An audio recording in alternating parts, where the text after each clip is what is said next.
Negotiations with Iran have completely stalled, and Donald Trump is furious about it and is planning a new phase of the war. Late Sunday evening, Iran made a counteroffer in response to the U.S. peace deal plan that the U.S. president proposed a week ago. However, Iran's proposal did not satisfy President Donald Trump, who called the Iranian proposal absolutely unacceptable. And now sources report that Iran is clearly playing games with Donald Trump, as it has proposed to set aside the issue of its nuclear program and the partial transfer of Iran's highly enriched uranium to a third country for a separate 30-day round of negotiations. In other words, they are saying, let's stop the war first and then someday discuss the nuclear program. But that's not even the main point. Iran is now demanding money from Donald Trump for opening the Strait of Hormuz. And they demand not just compensation for damages, but actual recognition that the Strait of Hormuz is now Iranian territory. I'm Alexei Pichi. Let's discuss this topic together. But before we start, I ask you to subscribe to this YouTube channel, like this episode, and leave any comment under this video. This will really help promote the content on YouTube. I will be grateful to you for that.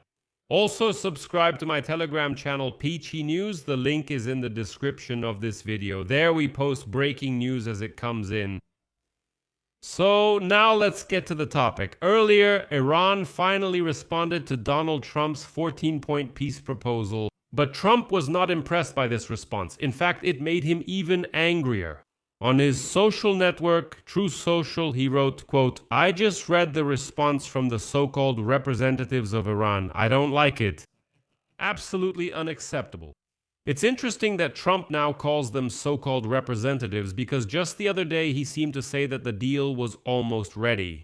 But U.S. Secretary of State Marco Rubio stated that these political representatives of Iran don't make any decisions at all, and that all decisions are made by the Islamic Revolutionary Guard Corps. But what exactly did Iran request that is absolutely unacceptable for Trump? The thing is, Iran focused on ending the war, including in Lebanon, so that Israel would not continue the war against Hezbollah, even though it is not disarmed.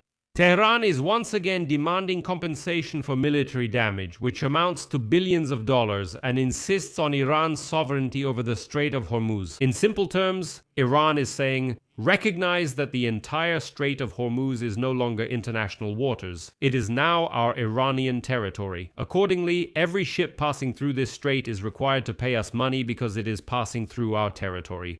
In other words, this is a return to the situation at the initial stage of the ceasefire a month ago. Iran also called on the U.S. to end the naval blockade, guarantee no further attacks. In other words, provide security guarantees, lift sanctions, and remove the ban on the sale of Iranian oil.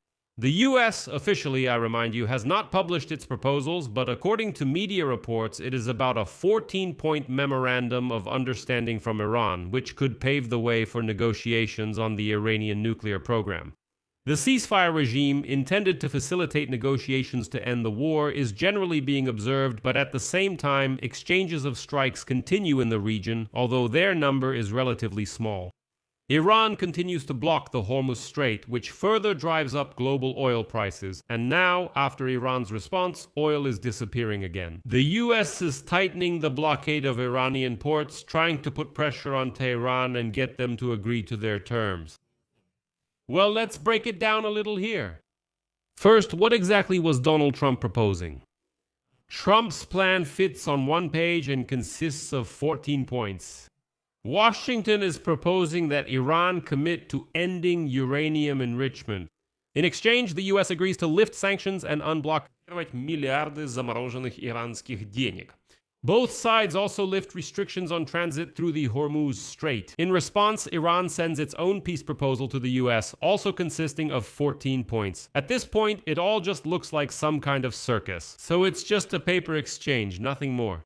Nevertheless, according to Tasnim, the Iranian authorities are proposing to end the conflict on all fronts and to reach an agreement on the operation of the Hormuz Strait. When we talk about all fronts, it means that Iran demands to keep its proxy forces, for example, in Lebanon, Hezbollah in the Gaza Strip, Hamas in Yemen, the Houthis in Iraq, the so-called Axis of Resistance, and so on.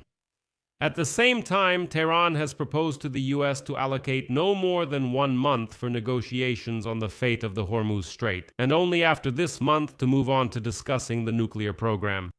Tehran also stated that the result of the deal should be the end of Israel's war against the Lebanese group Hezbollah.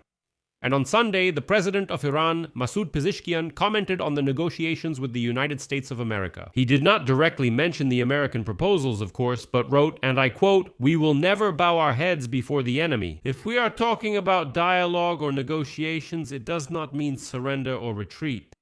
In addition, Tehran stated that they will break through the American blockade and will not allow Donald Trump's plan to unblock the Strait of Hormuz by military means to be implemented. The representative of the Iranian Armed Forces, Mohammad Akraminia, stated that ships passing through the Strait of Hormuz will face serious consequences if they do not coordinate their actions with Tehran in advance. He also said that, quote, "Americans will never be able to establish a real blockade in this vast area in the northern Indian Ocean simply by filling it with their ships." Nevertheless, the United States still maintains a significant military presence in the Persian Gulf. Their bases are located in Qatar, Bahrain, Kuwait, the United Arab Emirates, Saudi Arabia, and even still in Oman. That's not even counting the military ships in the area.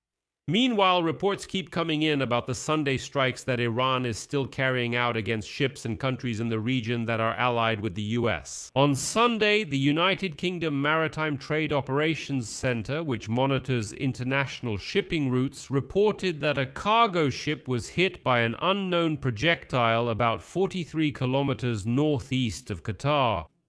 A small fire broke out on board, but there were no casualties. Later, the Fars agency, which is an Iranian agency, citing a source, reported that the vessel, quote, was sailing under the American flag and belonged to the United States. So basically, Iran has essentially admitted that it was the one who attacked this vessel. In addition, on Sunday, Kuwait stated that drones entered its airspace and the country's military resolved the issue. A few hours later, the United Arab Emirates reported that their air defense systems. And it's worth recalling that on May 6, Donald Trump wrote on his social network Truth Social that if Iran does not agree to his deal, bombings will begin. And unfortunately, they will be much larger and more intense than before. Trump made this statement a week ago. Iran has already responded to his deal, and no, it did not agree. I'll leave it at that. Share your opinions and conclusions in the comments below this episode. Subscribe to the channel, hit the bell, and don't forget to like. If you want to support the work of this YouTube channel, you can do so with any donation using the links and details in the description of this video or scan the QR code on your screen. I would appreciate any support from you. That's all for now. Take care of yourselves. Goodbye, everyone.